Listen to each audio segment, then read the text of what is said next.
favorites. Ain't gonna let nobody turn me around, turn me around, turn me around. Ain't gonna let nobody turn me around. Gonna keep on walking, keep on talking, marching up to freedom land.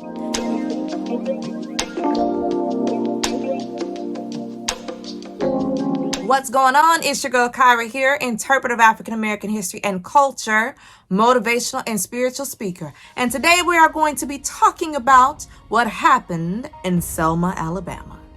Ladies and gentlemen, a lot of us are familiar with the movie Selma. And we're also, if you're like me now, I'm a little bit older than the Selma movie. I remember a movie called Selma, Lord Selma, with Journey Smollett starring in that movie as the little girl Cheyenne Webb. We're going to talk a little bit more about that in just a second, but I want you all to stay tuned, and we're going to have a history lesson today of talking about what happens in Selma, Alabama. A lot of you all may have heard of an organization like this before, an organization called SNCC, the Student Nonviolent Coordinating Committee.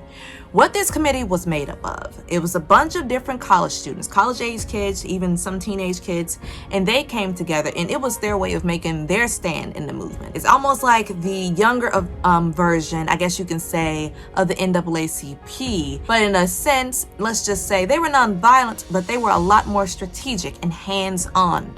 They took more of a hands-on approach when it came to fighting a good fight. Now, when it comes to the whole situation that was happening in Selma, Alabama, SNCC was already there. They had been working there for a few years, trying to get more black people to register to vote, already sending out flyers. They were trying to get people signed up to learn how to read and write if they didn't know how to read and write, to get them skilled enough to be able to pass the literacy test. Okay, y'all, they were working.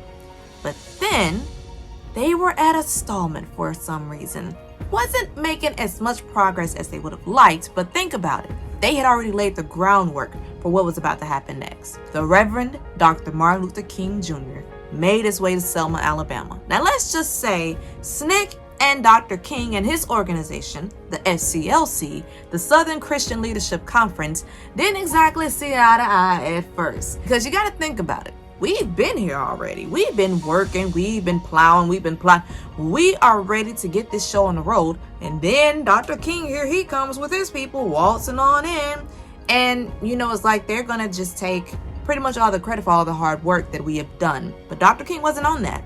He wanted the two to work together. He wanted them to be able to get as many black people to register to vote, regardless of their differences, because after all, they both were working towards the same goal. So what ended up happening was they decided that they were going to have different protests and marches and try to get more black people aware of the fact that, hey, if we can register to vote, we can make changes happen here in our city and provide a better life for our people.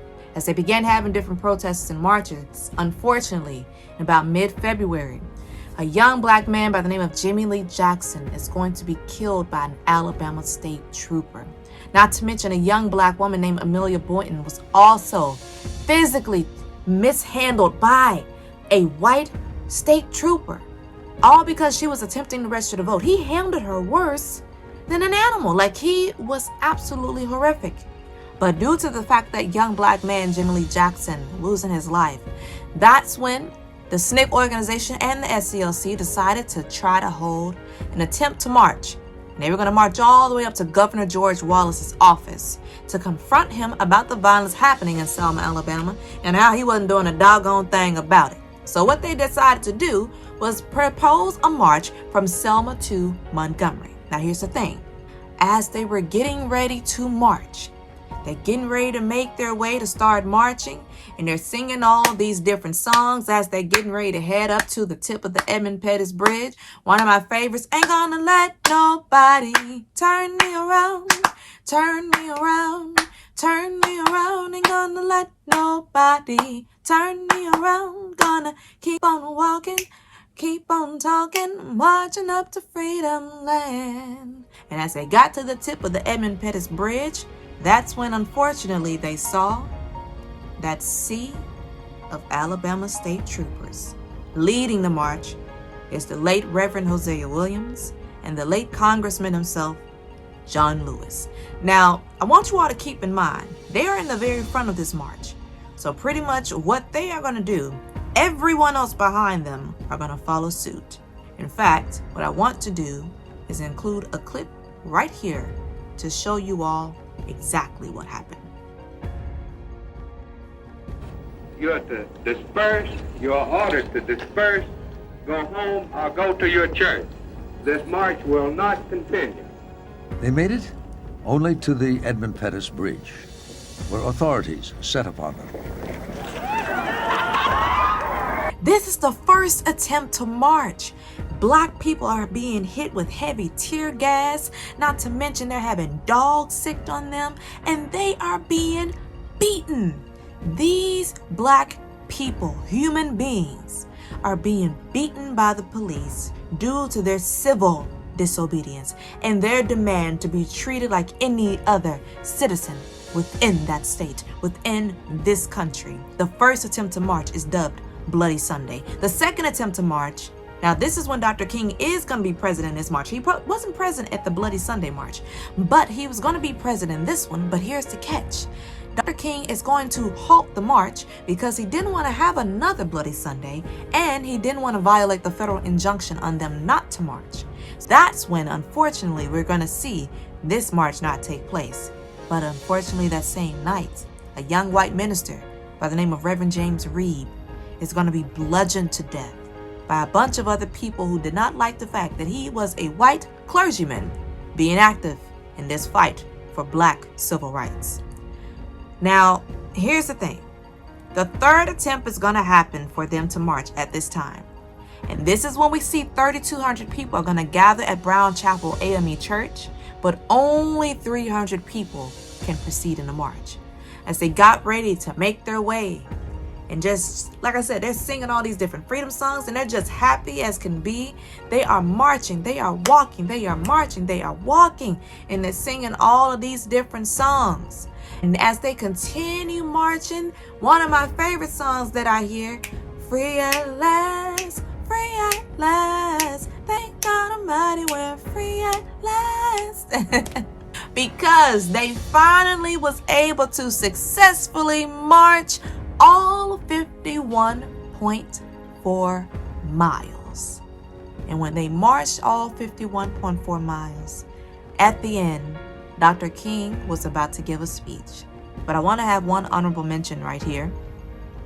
As they are marching, just know that they had people acting as fairies on the march. And one of those young ladies that was acting as a fairy on the march is a young white mother of 5 from Detroit, Michigan at the time. Her name was Viola Liuzzo. As she was driving down Highway 80 acting as a fairy for the march, let's just say that when the Ku Klux Klan pulled up next to a car, they didn't like the fact that she had that black passenger inside named Leroy Moulton.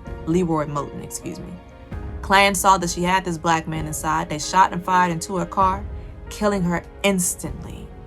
In fact, Miss Viola Liuzzo is the only white woman to die during the civil rights movement.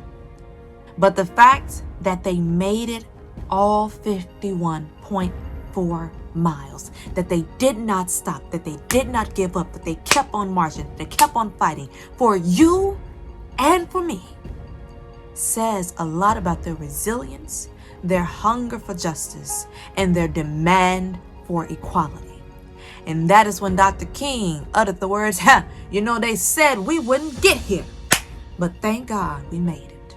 Dr. King gave this speech at the end of the march to showcase not only the success to see it all the way through, that they had finally been heard by Washington. Because what ends up happening on August 6, 1965, President Lyndon Baines Johnson signs into law the Voting Rights Act of that year, demanding that everyone be treated the same at the polls everywhere, regardless of your color of your skin and where you live. Federal registrars was put here and there throughout the South. Let's just say voting registration increased all throughout the South. In fact, in my home state of Mississippi alone, we saw a 695% increase. This was the movement in Selma. And what it did, it helped give us the Voting Rights Act. But here's a little birdie I want to include for you all. It wasn't the first to join us here in this fight.